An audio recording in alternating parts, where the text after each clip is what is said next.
नमस्कार, city news Bareilly में आप सभी का स्वागत है। मैं अभिषेक चित्रांश। और फ्रेंड्स, जैसा कि आप सबको पता होगा कि प्रशासन ने सप्ताह में 3-3 दिन दुकानें खोलने का शेड्यूल जारी कर दिया है और सभी व्यापारियों के लिए एक ये खुशी की बात है कि उनके लिए दुकान खोलने का जो भी शेड्यूल है उन्हें मिल चुका है। तो फ्रेंड्स, इसमें एक इम्पॉर्टेंट बात ये रहती है कि दुकान खोलने से मेन उनका मतलब है कि जो भी व्यापारी जगत के लोग हैं उनकी जो भी समस्याएं आ रही हैं वो समस्याएं अपनी दूर कर सकें। साथ साथ आप मेरी तरफ से आपके लिए एक मैसेज है फ्रेंड्स, जो दुकानें आपकी खुली हैं उनमें आप विशेष रूप से ये बात का ध्यान रखिए वो आपके घूमने फिरने के लिए नहीं खुली है। आपको हमेशा एक बात ध्यान रखनी है कि ये वायरस जो है ये आपके साथ अब चलने वाला है, तो इसे आपको अपने अंदर आने से बचाने के लिए आपको सबसे पहले याद रखना होगा इंपॉर्टेंट चीज़ है सोशल डिस्टेंसिंग। आपको सोशल डिस्टेंसिंग करनी है। किसी भी तरीके का ये सोच के कि मार्केट खुल चुका है आप जाइए और बाजार में अपना सामान खरीद रहे हैं या फिर जाके आप बेफजूल में घूम रहे हैं, ये चीज़ आपको बिल्कुल भी नहीं करनी है, क्योंकि ये चीज़ आपके साथ साथ आपके परिवार को भी बहुत ज़्यादा खतरे में डाल सकती है।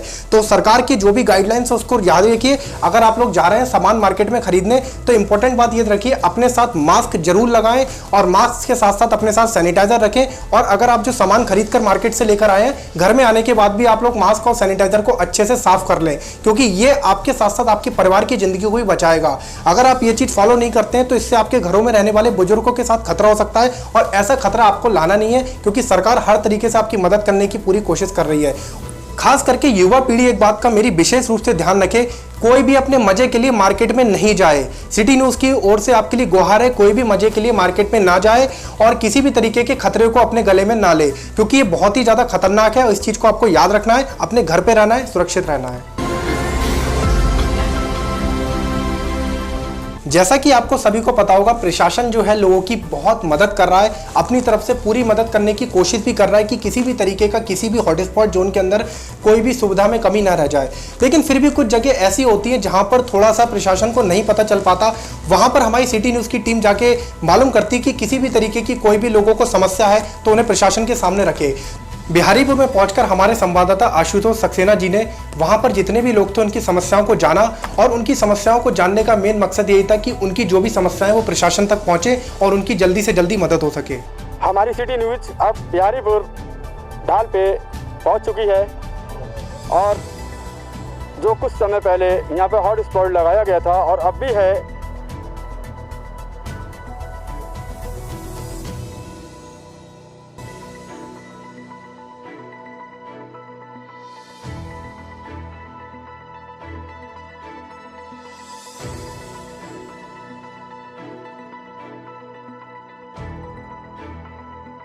अब मैं आपको फुरकान के घर के पास ला चुका हूँ। आपको फुरकान की फैमिली से रूबरू कराने जा रहा हूँ। शासन की तरफ से आपको क्या क्या चीज़ें उपलब्ध हो रही हैं आपके परिवार लोगों को। सब चीज़ कोई परेशानी नहीं है। आप कोई परेशानी नहीं, कोई चक्कर यहाँ पर सब दूध वाला सब चीज़ें सब्जी वाला सब हो रहा है। मतलब दूध वाला भी आ रहा है, सब्जी वाला भी, सब मतलब प्रशासन की तरफ से आ रहा है ना। हाँ, कोई दिक्कत नहीं है।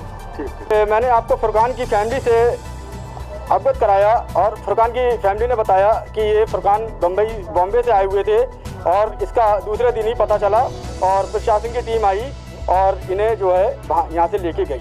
तो उन्होंने बताया कि प्रशासन हमें पूरी तरह से मदद दे रहा है और जैसे भी ये खाने पीने की जो भी चीज़ें हैं वो सब कुछ आ रही हैं। कोई समस्या कोई परेशानी तो नहीं? कोई परेशानी नहीं, सब कुछ आपको प्रशासन दे रहा है टाइम से दे रहा है। आज हमारे संवाददाता आशुतोष जी कुछ मुस्लिम लोगों से मिले और उनसे जाना कि अलविदा की नमाज और अलविदा का जो फेस्टिवल होता है उनका कैसा गुजरा और उनसे उनके व्यूज़ को जाना।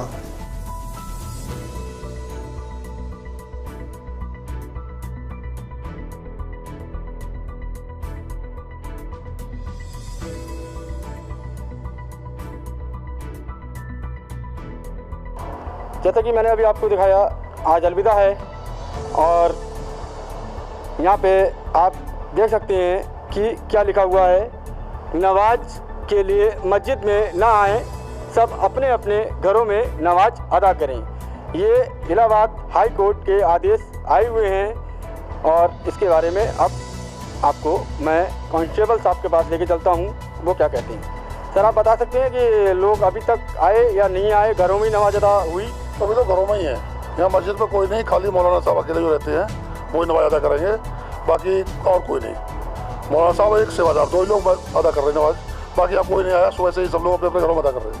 सर आज अलविदा है और परसों ईद है, इसके बारे में और लॉकडाउन के चलते आप प्रशासन से क्या कहना चाहेंगे? मेरी पहले प्रशासन से अपील है कि जो पर्टिकुलर हॉटस्पॉट एरिया है उस पर पहले तो संज्ञान मिले, क्योंकि यहाँ पर कोई भी ऐसी कोई पूरा परिवार मिला के क्वारंटाइन किया गया, लेकिन कोई ऐसा पॉजिटिव नहीं है, सब नेगेटिव आ गए। आज 8-9 दिन हो चुके। मैं जानता हूँ 14 दिन का क्वारंटाइन किया जाता है, लेकिन जो शासन को रिपोर्ट दी गई है वो बच्चे यहाँ आए हुए हैं। पहले चीज़ तो इस पर लें कि कम से कम हमारा जो सील एरिया है जो ऑलमोस्ट सिक्योर हो चुका है, उसको चांद रात वाले दिन या ईद वाले दिन खोलने का कष्ट करें, ताकि थोड़ा सा मूवमेंट रहे आज सोशल डिस्टेंसिंग के साथ। और जैसे कि नमाज़ें नहीं हो रही है तो खैर ऊपर से आदेश है, और बीमारी ऐसी है कि हम सबको उससे बचना चाहिए और थोड़ी सी कम्युनल डिस्टेंसिंग रखनी चाहिए। लेकिन मेरी प्रशासन से बात यह है कि थोड़ा बहुत प्रशासन को इसमें थोड़ी सी रियायत बरतना चाहिए। भीड़ नहीं लगे, लेकिन थोड़ा आदमी अगर इधर से उधर जा सके तो इसके लिए बेहतर। आज अलविदा है, घरों पे लोग नमाज़ पढ़ रहे हैं अपने अपने। प्रशासन का कहना और गवर्नमेंट सरकार का कहना माना जा रहा है ताकि इन्फेक्शन ना हो, बीमारी ना फैले ज़्यादा से ज़्यादा, और घरों पे लोग नमाज़ पढ़ रहे हैं। और इंशाल्लाह ईद की नमाज़ भी लोग घरों पे पढ़ेंगे ताकि कोई बीमारी कोई ऐसा ना पहुँचे कि जिससे इन्फेक्शन बढ़े और परेशानी हो लोग जनता को। अच्छा, कभी इससे पहले कभी कुछ हुआ इतना बड़ी कभी मुसीबत नहीं आई? कभी ये लॉकडाउन के चलते जो अब जो ईद का इतना बड़ा त्यौहार है और जो काफ़ी जश्न से मनाया जाता है, तो इसमें आप क्या मतलब ऐसा है कि पहली बार हुआ है, ऐसा तो कभी हुआ ही नहीं कि नमाज ना होए, अलविदा ना होए या कोई और त्यौहार ना मनाया जाए। लेकिन मजबूरी है इस बार, और देश के साथ और हिंदुस्तान के साथ, भारत के साथ चलना पड़ रहा हम लोगों को, वही कर रहे हैं जो उचित है और सही है। हाई कोर्ट के जो ऑर्डर हैं उनका पालन करेंगे। नमाज ईद हमने घर पे अदा करेंगे और अलविदा की नमाज घर ही अदा कर ली है। आज जो जमी नमाज थी वो भी हमने घर अदा कर ली, और बहुत सब कुछ बहुत बढ़िया है। और इस प्रशासन का हम धन्यवाद करते हैं कि उन्होंने बहुत कुछ अपने हिंदुस्तानियों के लिए किया। हम क्या बोलेंगे आपसे, हम यही कहना चाहेंगे कि आज के दिन जो माहौल खुलना चाहिए था, नमाज़ पढ़नी चाहिए थी, उस हिसाब से ऐसा कुछ भी नहीं हुआ। ये है कि हम लोगों का आज के दिन मस्जिद में जाना बहुत ज़रूरी होता है। आज के दिन नमाज़ पढ़नी बहुत ज़रूरी होती है। यह नमाज़ तो हम लोग रोज़ ही पढ़ते हैं, मगर अलविदा की नमाज़ इससे बढ़ के होती है हम लोगों के लिए। हाँ, अलविदा को लेके यही कहेंगे कि अलविदा ये रमज़ानों का आखिरी जुमा है। इसमें अलविदा ये आखिरी जुमे को ही पड़ती है रमज़ानों के। अब ये कल आखिरी रोज़ा है, परसों भी हो सकता है, फिर इसके बाद ईद है। तो आज जो खरीदारी वगैरह जो फल वगैरह हैं, आज मतलब इसके बारे में क्या कहेंगे? फल हैं, मिठाई हैं, जो आज जो इतने बड़ा जो अलविदा की जो नमाज़ पढ़ी जाती है, ये बहुत बड़ी मानी गई है आप लोगों में। तो ये कैसा ये लॉकडाउन के चलते कैसा आप क्या कहना चाहेंगे? ये तो खुदा की कुदरत है। अब नमाज़ पढ़वाना उसके हाथ में है, बंदे के हाथ में क्या है। अब उसने नहीं पढ़वाई तो हमने नहीं पढ़ी, और वो हम जब से हमसे पढ़वाएगा तो हम पढ़ लेंगे। इसमें कोई वो नहीं है, मिलती तो पढ़ लेते। अब क्या करा जाए इस बीमारी को चक्कर में। ये है कि ये तो कुदरत ही है। अब ये जब वो ठीक करेगा तो देखा जाएगा फिर क्या होता है। नमाज जब पढ़ लेंगे फिर, ये तो मजबूरी है इसका नाम। और फिर मरकज़ से भी ऐलान हो चुका है कि अपने घर पर पढ़ें, तो हमने तो अपने घर पर ही पढ़ी ज़ोहर की नमाज़। प्रशासन से आप कुछ कहना चाहेंगे? प्रशासन से क्या, प्रशासन तो बहुत मेहनत कर रहा है, और डॉक्टर पुलिस वगैरह सब मेहनत ही कर रहे हैं अपनी अपनी तरीके से, जिसके रूप में जो पब्लिक भी बहुत मेहनत कर रही है, गरीब लोगों की, प्रशासन भी कर रहा है, गवर्नमेंट भी कर रही है, हर व्यक्ति अपने नज़रिए से मेहनत कर रहा है। बस सर, मस्जिदें नहीं खुल रही हैं, यही दिक्कत है, नमाज़ नहीं पढ़ पा रहे हैं, और बाकी तो सब ठीक है, बढ़िया है। हम यही कहेंगे कि सरकार के हर सम्मान का पालन करा जाए, अपने घरों पर नमाज़ पढ़ी जाए। जैसे हमने भी आज अपने घरों पर ही नमाज़ पढ़ी, और सब अपने जितने ही अपने लोगों से, भाई लोगों से अपील है कि सब लोग अपने अपने घरों पर ही नमाज़ वगैरह पढ़ें और सरकार की हर लॉकडाउन का पालन करें। या अलविदा कोई त्यौहार भी नहीं मनाया जाएगा। हमारे बरेली मरकज़ से ऐलान है। हमारे ईद का त्यौहार भी, हम ईद किसी से गले लग के नहीं मिलेंगे, बस ऐसी हम खुशी उसको अपनी खुशी में उनको दूर से ही हमारी चीज़ की अपनी वो देंगे। ये नहीं हम किसी से गले लग के मिलें या कुछ करें उस बात ना नमाज़ पढ़ेंगे ना कुछ करेंगे।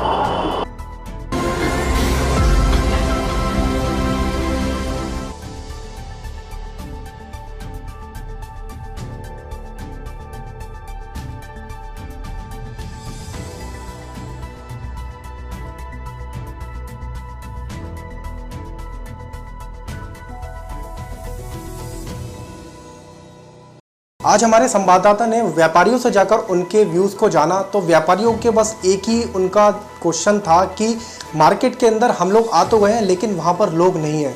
तो व्यापारियों के मन में एक ऐसा दुख था कि उनका दुख बहुत ही ज़्यादा, कह सकते हैं कि दुख का मेन वजह यह है कि लोगों के अंदर एक डर है। लोग डर रहे हैं कि अगर वो मार्केट से बाहर जाएंगे तो उन्हें कोई भी तरीके की दिक्कत आ सकती है।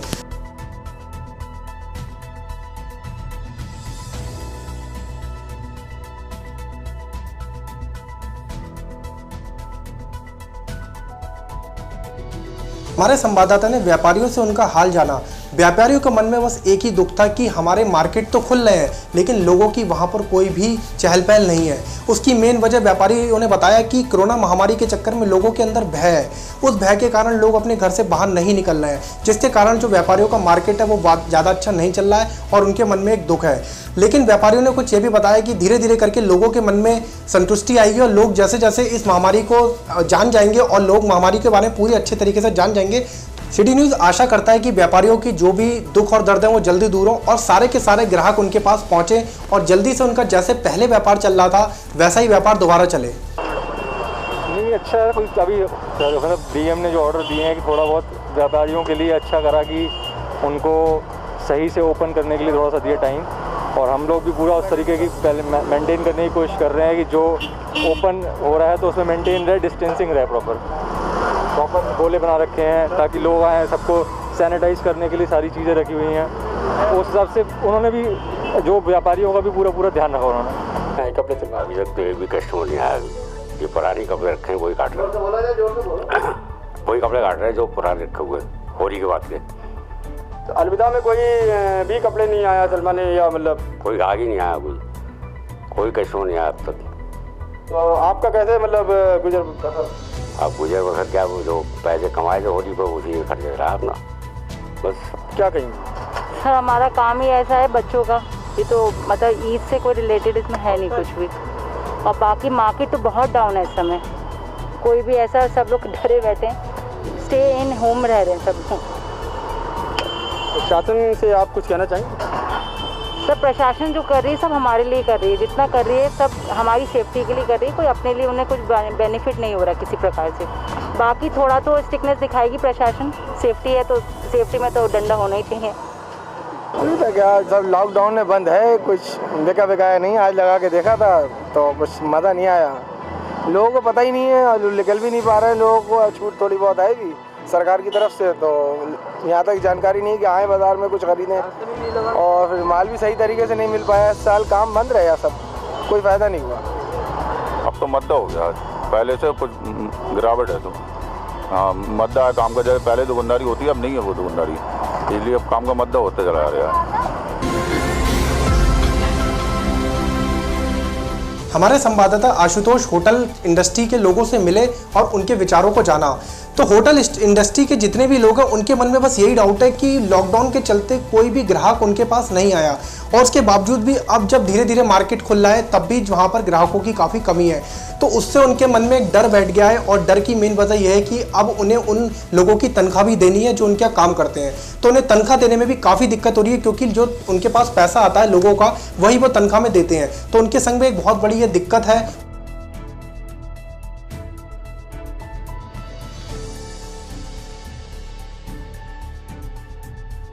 हमारी सिटी न्यूज़ इस टाइम जंक्शन रोड पे जो तमाम बड़े से लेकर छोटे होटल हैं, और इस लॉकडाउन के चलते हमारा सवाल यही है कि जो अब तक शादी हो रही थी, शादियां थी, और लॉकडाउन के चलते सारे होटल छोटे से बड़े सभी बंद चल रहे हैं। ये 2 महीने हो चुके हैं लॉकडाउन को चलते, और तमाम बड़े से लेकर छोटे होटल सब बंद हैं। इसके विषय में आप क्या कहेंगे और आप अपने कर्मचारियों का कैसे वेतन पे कर रहे हैं? कर्मचारियों को जो भी सैलरी थी हम पे कर रहे हैं पूरा, प्लस उनको राशन की व्यवस्था कर रहे हैं। उनको घर में परिवार को सब राशन भी चाहिए तो राशन भी पहुंचा रहे हैं। 2 महीने तो हम लोग लॉकडाउन में बहुत नुकसान में तो ही है, सबको पता है, पूरा इंडस्ट्री लॉस में है। आगे अभी पता भी नहीं है कि कब तक ये ओपन होगा, अभी तक तो कुछ ऐसा दिख नहीं रहा है। हम तो बट स्टाफ का हम अपना पूरा ख्याल कर रहे हैं, उनको जो भी ये सुविधाएं मैक्सिमम हम उनको कर रहे हैं। ठीक है, आगे हम तो वेट करेंगे कोरोना से जल्दी से मुक्त हो और इस इंडस्ट्री को जितना जल्दी चालू कर सकें। प्रशासन से आप क्या कुछ अपनी तरफ से कुछ कहना चाहेंगे? प्रशासन तो पूरा सपोर्ट कर रहा है और उनका योगदान तो सब लोग जानते हैं। उनका तो बहुत ज़्यादा योगदान अभी कोरोना के पीरियड में चल रहा है, जो कि काबिल तारीफ़ है। और हमारे डॉक्टर्स, जितने भी डॉक्टर्स की टीम है, उनकी भी जितना भी एफर्ट वो कर रहे हैं अपने तरफ से, बहुत ही काबिल तारीफ़ है। वहाँ से जब से लॉकडाउन हुआ है तब से हमारी होटल इंडस्ट्री तो लगभग बिल्कुल ही इसका कारोबार ख़त्म सा हो गया है। और आगे आने वाले समय में भी मुझे समझ में नहीं आता कि होटल इंडस्ट्री को किस तरीके से राइज करेगी सरकार की तरफ से। अभी भी आज तक अभी तक होटल इंडस्ट्री के लिए कोई भी ऐसा आदेश नहीं आया है कि होटल इंडस्ट्री के लिए कुछ रियायत दी जाए या किसी प्रकार की कोई हम लोगों को फैसिलिटी मिले।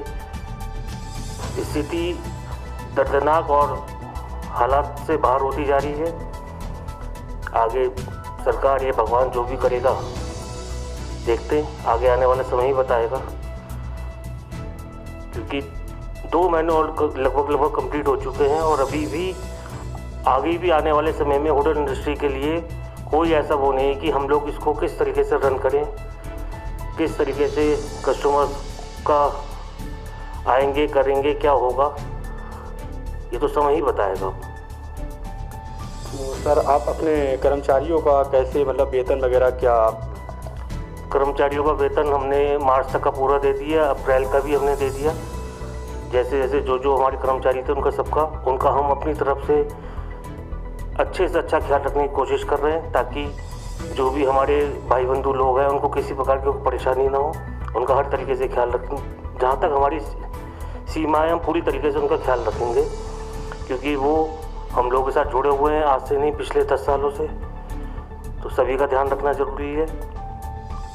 सब लोग गरीब परिवार से हैं, छोटे परिवार से हैं, सबके बाल बच्चेदार हैं, तो सभी का ध्यान रखा जाएगा और रख भी रहे हैं हम लोग। आगे आने वाले समय भी रखेंगे।